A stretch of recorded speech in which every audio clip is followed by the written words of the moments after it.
Si Assistant Secretary Carlo Adriano po ng Department of Finance, pag-usapan natin itong Capital Markets Efficiency Promotion Act o CMEPA. Magandang umaga po sa inyo, Asek Adriano. Good morning po. Magandang umaga, Nympha. Magandang umaga, Abandanyo. At magandang umaga sa lahat po nakikinig at nanonood. Ang formal, isa na lang po, sir. Ayan, makakasama din po natin po siya. Nasa live Zoom via din. Zoom, yes. Nasa Zoom. So dun sa mga Facebook followers natin, makikita rin po ninyo si Asek Adriano. Ayun, sir, una muna, yun na agad tumbukin na kaagad natin. Kumalat po kasi yung balita, well, we consider it na fake news, na ibubuwis daw ng 20% ang deposito sa bangko. So ano po ba ang totoo? Una po sa lahat, hindi po natin tinataksan ever since ang savings nyo sa mga bangko. So kapag may ipon pa kayo, dineposito nyo po sa bangko, yun yung po yung natawag natin savings, never po natin yung tinaksan. At hindi po siya tataksan ng CMEPA. Ang tinataksan po natin since 1998 ay yung interest income ng inyong savings sa bangko. So kumikita po iyan ng interest kapag natutulog po sa bangko at yun po ay tinataksan ever since 1998. Ayun. So ang klaro ay ang tinatax na ngayon, mula pa noong 1998, sabi nyo nga po, yung tubo, yung interest. So, ibig sabihin, halimbawa, may deposit tayo na 100,000 pesos. May tubo yan na kung 100 pesos, ang may tax yung 100 pesos. Tama po kayo. Opo. Curious lang ako, Assistant Secretary Adriano, bakit biglang sumulpot itong usapin na to? Kasi talagang nag-viral siya, maraming nagalit, maraming nainis, maraming kinuwestiyon yung DOF, si Secretary Ralph Recto. Sa ngayon po, hindi po namin alam kung bakit po ito naging viral. But it's a lesson learned from us, from the Department of Finance, that we need to intensify our campaign information, particularly sa lahat po ng ating reforma, upang maintindihan po ng ating mamayanan at ano po ba ang benepisyo ng ating mga reforma. Ayun, Kasi po ang CMEPA po ay may benepisyo para sa mga ordinaryong Pilipino. Ayun, opo. So itong pinag-uusapan natin na tinatax na. Ang nakikita ko po kasi dun sa aking deposit, isa-sample ko na. Pero hindi ko sabihin amount, nakakahiya. Baka may mag-donate. So ang tinatax talaga siya, 20%, hindi ho ba? Oo, so ang ano po yung bali mangyayari dito sa CMEPA kasi ang pagkakaintindi ko at alam ng iba, pagka po mas matagal ang pera sa bangko, mas mababa ang buwis o kaya tax exempt. So ibig sabihin, kapag ka ikaw ay yung deposito ko short term, mas maigsing panahon, may tax ako na 20%. So yung mas matagal ang deposit, either tax exempt or mas mababa ang buwis, depende sa length. So para sa akin unfair kasi mas marami kang pera, mas mata-tax exempt kasi mas mahaba yung kakayanan mo na i-deposito ng matagal ang pera mo kaysa dun sa atin na mabilis lang yung pagde-deposit natin because kailangan natin palagi ng pera. So, ano po ang mangyayari dito sa CMEPA, sir? Kung ngayon tinatax ng 20% yung taxes at sabi ay ano po doon sa CMEPA gagawin ng pantay-pantay. Pa-explain nga po, Asek. Tama po kayo dyan. So bago po ang CMEPA, meron po tayong mga different tax rates o pagbubuwi sa interest income. Una nga po, kapag ang maturity nyo ng deposits nyo ay less than 3 years, subject na po yan sa 20%. Yun po yung pinag-uusapan ng lahat. At ayon po sa aming pagsusuri, more than 99% po ng total deposits, bago pa po ang CMEPA, ay already subject sa 20%. So, sa makatulang katawid ay lahat po ng ordinaryong Pilipino, karamihan po ng ordinaryong Pilipino, subject na po sa 20% interest income bago pa po ang CMEPA. Ayun. Okay. Ngayon po, doon sa lumang sistema din po, tama po kayo, may tatawag tayong preferential rates o mas mababang pagbubuwis. Kapag ang maturity ng inyong deposit ay 3 to 4 years, ibig sabihin lock-in to, hindi nyo pwede galawin sa bangko, subject po siya sa 12% tax. Kapag 4 to 5, subject sa 5%. Kapag 5 or more, subject sa 0%. Ibig sabihin tax exempt. At tama po kayo, typically po kasi lock-in po ito, hindi nyo pwede galawin for a certain number of years. Usually po itong mga may kaya na pwedeng itago, itulog ang kanilang pera sa mas mahabang panahon, ay ito po yung mga extra, may mga ramay extra cash. Ayun. So, dun po sa SEMEPA, ibig sabihin, gagawin ng pantay-pantay kahit na Patas na gaano lahat. kabili o gaano katagal Mhm. yung iyong time deposit ay ganun po pare-pareho ng 20%, wala na tayong pag-uusapan 12% at tax exemption. Tama po kayo, John. Lahat po 20% at yun po talaga ang goal ng SINEPA. Pantay-pantay na pagbubuwis.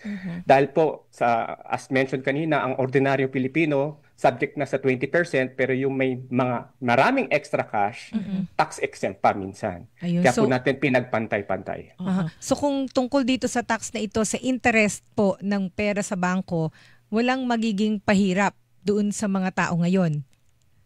Tama po kayo dyan. Ang mga ordinaryong Pilipino, karamihan po ng ating Pilipino nga po, wala pa nga pong saving accounts. At kung meron mong saving accounts, may deposito sa bangko, subject na po kayo sa 20% kahit pa before ng SIMEPA. Tsaka Asik, idiin natin na hindi binubuwisan yung buong halaga, Oo. 'di ba? Nang nakadeposit sa bangko, halimbawa ng isang kliyente tulad ko, hindi lahat yung binubuwisan. Tama po kayo. So kunwari nga po, nag-deposito ako sa bangko ng aking ipon na 100,000. Yung 100,000 na po yun, hindi po yun subject sa tax. Kapag kumita po ng interest yung 100,000 ko na natutulog sa bangko ng 5,000, yung po yung tinatawag natin na interest income, yun po yung subject sa 20%. Ayun, sabi nung may mga syempre kanya-kanya pong reaction na. Sabi nung reporter namin si Luisito Santos, ito daw na SIMEPA na ito, yung pagpapantay-pantay ng tax, pahirap daw sa kanilang mayayaman. Naks naman. Kasalanan daw ba niya marami siyang perang pwede Baka talaga, patulogin sa Luisito. bangko. Oo, pero kasi pagka nakita ka kasi ng tao, Asik, 'di ba? Batid po niyo yan na marami ka agad magre-react, magrereklamo. Ngayon, so na-clarify po natin, gagawin siyang pantay-pantay. Ano pong objective nito dun sa pagpapantay-pantay nitong tax na ito, sir? From the term itself, pagkapatay-pantay, equitable taxation. Kasi we don't want na may mga certain groups, particularly yung may mas kaya, mas mababa pa ang buwis kaysa sa buwis ng ordinaryong Pilipino. Yun po talaga ang ultimate goal ng pag-standardize ng tax sa interest income.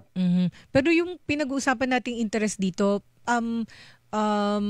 ilang percent po pala ng mga nagde-deposito ang maaapektuhan nito?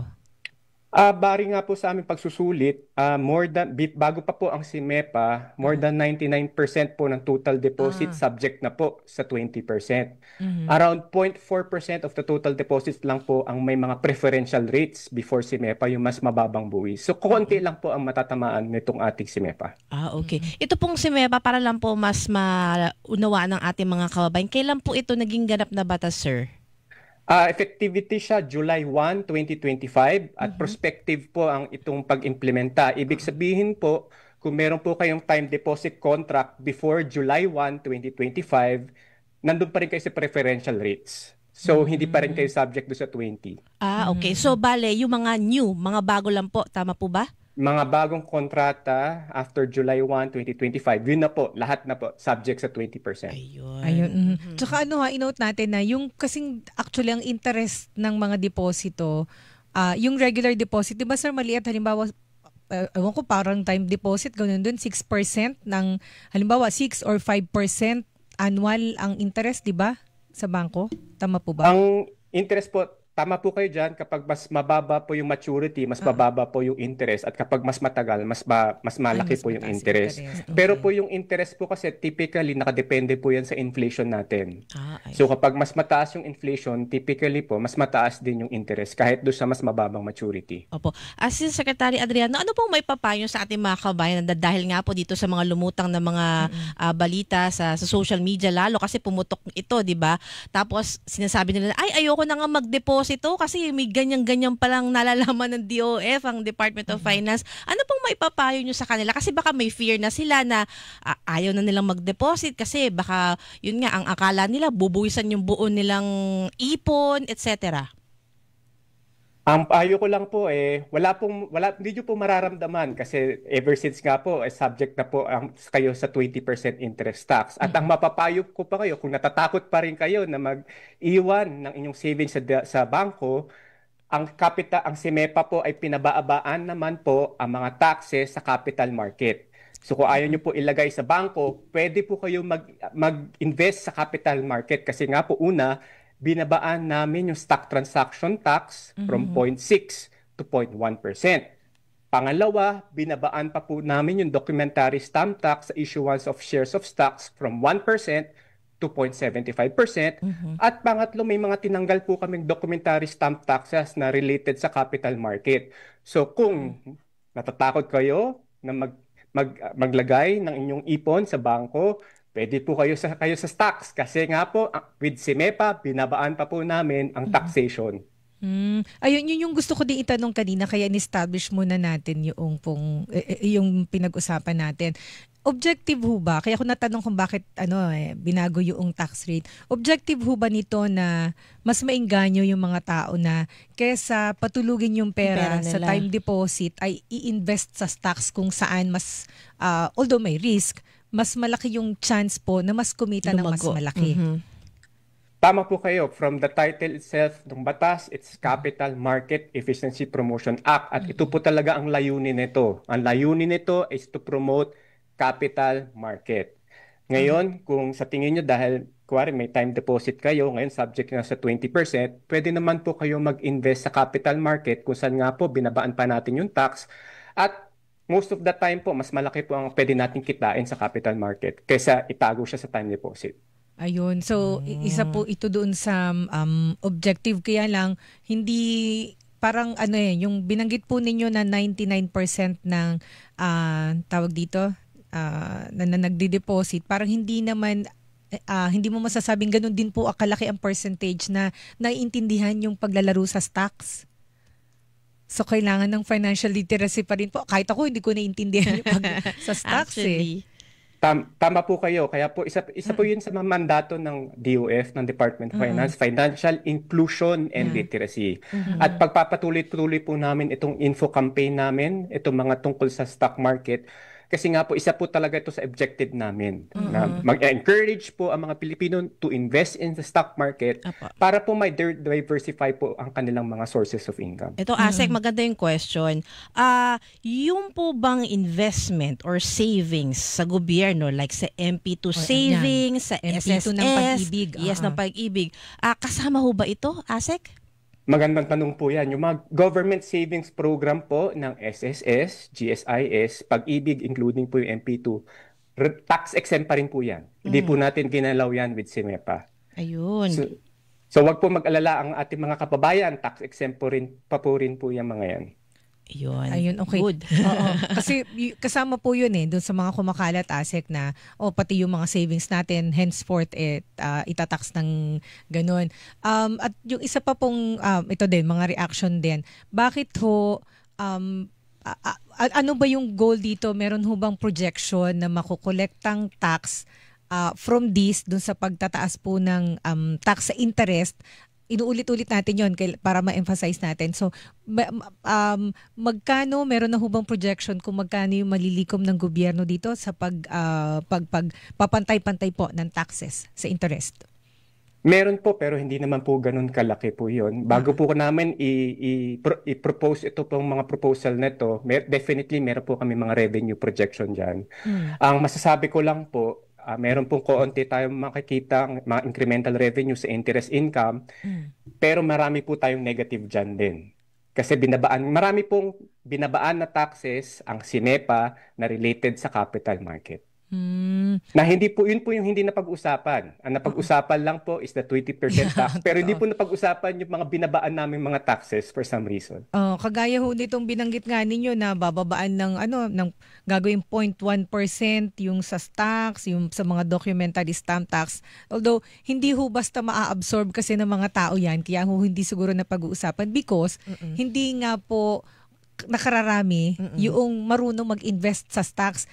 Hindi natin alam dun sa mga e-wallet sa GCash natin. Meron dong Meron. Diba? Halimbawa mag-stock, pwede kang bumili ng stocks ng 5,000 pesos. Ganong kababang amount, hindi ba? Tama po kayo. Pwede nga po parang 500 pesos pala. Pwede na kayo mag-invest sa stock market eh. So, ang lesson learned po namin, lalo pa namin pag-iigtingin ang aming information campaign, including po dito yung mga financial literacy at inclusion para po maintindihan ng ating Pilipino na marami po pong option na financial instrument katulad po ng capital market kung saan mas malaki po ang kita kaysa po na itulog siya sa time deposit. Tsaka siguro, Asek, no, mas maganda kung i-simplify natin para mas maintindihan din talaga ng ating mga kababayan. Kasi yung iba sa mga netizens, halimbawa, kung ano yung nababasa nila ng una sa social media, yun na yung pumapasok sa utak nila at akala nila ay totoo na, 'di ba? So, kayo nga po, nabanggit nyo, may sasagawa kayo ng mas maigting na information campaign. Ano po yung magiging diskarte natin, Asek? Hindi ko lang po masasabi pa yung mga details po, pero kasi po may iba pong involved dyan sa communication namin. Pero araw-araw po kami nagpo-post sa aming mga social media sites po tungkol sa mga information at ginagawa po ng Department of Finance. At kung meron po mga tanong or gustong pagkaklaro ang ating mga mamayan tungkol po sa mga reforma at ginagawa ng Department of Finance, pwede po kayo pumunta sa mga official website po ng DOF at mga social media accounts. Ayun. Ito lang po, Asek, dun nga po, ibalik ko dun sa, sa 20%, gagawin pantay-pantay yung na 20% ang tax doon sa interest po ng deposits. Ngayon, ang sabi ho ng, di ba po, ang paliwanag po ninyo is to level the playing field. Level the playing field. Ang sabi po ng economist, si Professor Manuel Leico, sabi niya, it will most likely, or it will mostly affect middle income earners na nagre-rely doon sa time deposit para po palaguin yung kanilang savings. Sabi po, kung ikaw ay may high income, kung ikaw naman ay may high income o kaya naman mga wealthy families, hindi naman daw po maglalagay sa mga time deposit lang. Meron talagang mga investment instruments na doon ilalagay. So, ang maapektuhan daw po dito ay middle income earners. Yung talagang nagsisave for the future. Ang masasabi ko lang po dyan, as mentioned earlier, around 0.4% lang po ng total deposits natin may mga matatamaan ng pag-standardize ng 20%. Ngayon po, with SIMEPA, so kung tatamaan kayo dahil na-standardize ng 20% yung interest income, sinasabi po namin, pwede po kayo mag-invest o ilagay inyong savings sa stock market. Kung saan po, mas malaki po ang kita at mas mababa na po ang taxes. Sabi naman po ni Dr. Tony Liachon, disincentivize daw po ang savings kasi yung option na ito, yung pagta-time deposit na mas mababa na nga daw sa mga Pilipino, ito, basahin ko na lang po, disincentivizes savings, an option that is already low among Filipinos since high inflation robs them of disposable income. So wala na daw pong pupuntahan ng publiko since yung mga bonds, like treasury bonds, tax na talaga ng 20%. This will not discourage savings. Kasi nga po, as mentioned earlier, ito pong taxation na may preferential rates sa interest income, 1998 pa po yan. So matagal na po yan na may preferential rates. Ngunit, as percent of the total deposits, 0.4 lang po siya. So, kumbaga, hindi po ma-disincentivize ang mga long-term deposits kasi nga po relatively maliit lang po talaga ang share nito. At lahat na po ng Pilipino na nagsisave at nag-iiwan ng kanilang pera sa bangko, subject na po yan ever since sa 20% tax. So kumbaga almost status quo po tayo kasi lahat po ng ordinaryong Pilipino, karamihan po, subject na sa 20%. So wala naman po tayong tinaas na tax. Hindi po natin tinaasan, standardized lang po natin. Kaya hindi po namin nakikita na may epekto po to sa savings ng mga Pilipino. Asik, yung po bang tax ng treasury bonds, babaguhin din dito sa SIMEPA o hindi po? 20% Hindi, pa rin? Same pa rin po. Wala po kami binago sa government bonds. 20% pa rin po. Sir, ba't nga pala hindi po encourage ang tao na sa treasury bonds o limited lang ho ba yung treasury bonds? Ngayon ko pala iniintindi to O limited lang yung treasury bonds. Pwede bang i-encourage na yung mga tao na kaysa time deposit, doon na lang, mas malaki ho ang tubo doon, hindi ba? So, yung sa government fund, ini-encourage din naman po natin sila na mag-invest sa mga treasury bonds. Hindi lang po ito sakop ng SEMEPA for now na kung babaguhin ba to, papalitan o bababaan. Ang goal lang po talaga ng SEMEPA for now is yung capital market, particularly sa stock trading. Kaya doon po muna namin binabaan yung mga taxes. Pero mas malaki ang tubo sa opo. Pero po pinag-aaralan po ng Department of Finance ang lahat po ng mga taxes related to passive income, including po yung mga government and corporate bonds. Ayun, opo. So, ito po, Asek, sabi nyo nga kanina, 2 beses yung binanggit na lesson learned ito kasi yung sa pagkalat ng fake news. So, ano po ang balak ng DOF para po mas ma-explain ito at mas masagot po yung ang bilis-bilis na kumalat po ng mga, sabihin natin, fake news sa social media? Lalo po namin paitingin po yung aming communications po at aming information campaign, lalo na po sa reforma ng Department of Finance at ano po ba ang ginagawa ng Department of Finance at paano po ba ito nakakaapekto at magiging positibo sa mga buhay ng mga mayan Pilipino. Ayan. With that, sir, maraming salamat po sa ulitin, Asek. Thank you so much po. Ingat Maraming palagi. salamat po. Ingat po. Ayan, si Assistant Secretary Carlo Adriano po ng Department of Finance. Parang bata pa si Asek. Hilingan, walang pinoprotektahan.